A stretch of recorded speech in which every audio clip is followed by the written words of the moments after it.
उनका तो सुनते ही मुंह बन गया था। शायद इसलिए रोमा को अपने रूम में बुलाया, उसकी क्लास ले रही होंगी अब।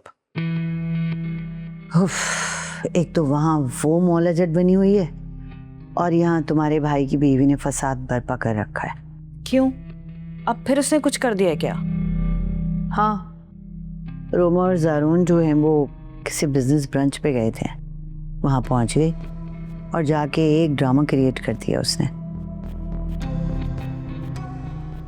जारून इतने गुस्से में उसे वापस लेके आया, मुझे लगा आज तो बहुत फसाद होगा, लेकिन नहीं, जारून का गुस्सा ठंडा हो गया। ओह, तो इसलिए रोमा बगैर लंच किए घर पे वापस आ गई। लेकिन उसने घर में तो कुछ जिक्र नहीं किया इस बात का। उसने अपनी माँ के गुस्से की वजह से जिक्र नहीं किया होगा। वैसे मम्मा, इस सारे मैस में एक गुड न्यूज तो है। वो क्या है? रोमा का इंटरेस्ट जारून की तरफ अभी भी है। लेकिन असल इशू तो जारून का है, उसे तो उस लड़की के सिवा दूसरा कोई दिखाई नहीं देता। उसका जादू भी बहुत जल्द उतर जाएगा, बस ये दोनों आपस में ना ऐसे मिलते जुलते रहें। यही सोचकर मैंने जारून को फोर्स किया कि वो रोमा से मिलके और मुनी के रवैये की माफी मांग ले।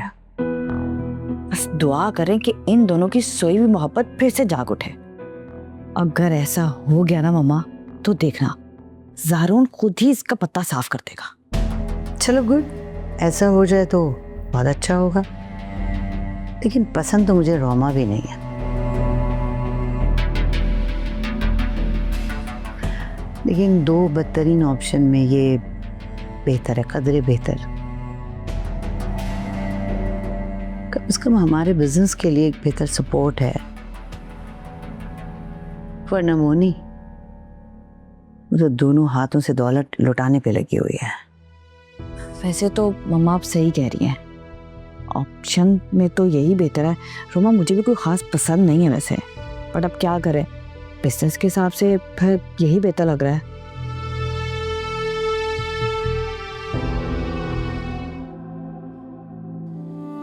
क्या बात है? कम से कम मुझसे बात तो करो।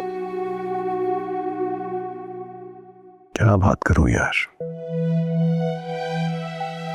शादी से पहले तो तुम बहुत बातें किया करते थे मुझसे, अब तुम्हारे पास कोई बात नहीं। हाँ, क्योंकि शादी से पहले तुम मुझसे यूं लड़ती नहीं थी, झगड़ती नहीं थी। और अभी भी तुमने मुझसे वादा किया था कुछ दिन पहले कि तुम ना लड़ोगी ना बहस करोगी, याद है तुम्हें? हाँ याद है मुझे, लेकिन मैं कहाँ लड़ रही हूँ? तो फिर ये बहस क्यों हो रही थी अभी?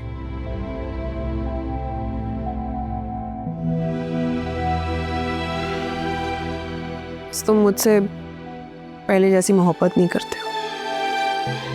इसीलिए कहते हैं कि जो फारिग दिमाग होता है ना, वो शैतान का घर होता है। तुम प्लीज अपने आप को कहीं बिजी करो, कोई काम वगैरह करो,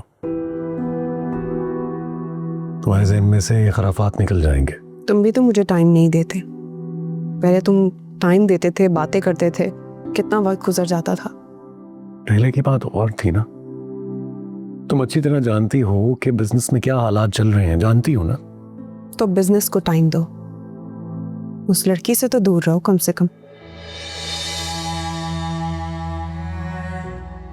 कोई नहीं, जैसा तुम सोच रही हो वैसा कुछ भी नहीं है। मेरे दिल में तुम्हारे सिवा किसी और की जगह नहीं है। Please try and understand this. जो कुछ भी है, अपने बिजनेस पर ध्यान दो। सीधी बात है, मुझे तो किसी पे भी ट्रस्ट नहीं है। मैं नहीं चाहती कि कोई मुझे तुमसे दूर कर दे। कोई तुम्हें मुझसे दूर नहीं कर सकता। तुम्हें किसी और पे ट्रस्ट नहीं है तो कोई बात नहीं, मुझ पर तो एतबार करो।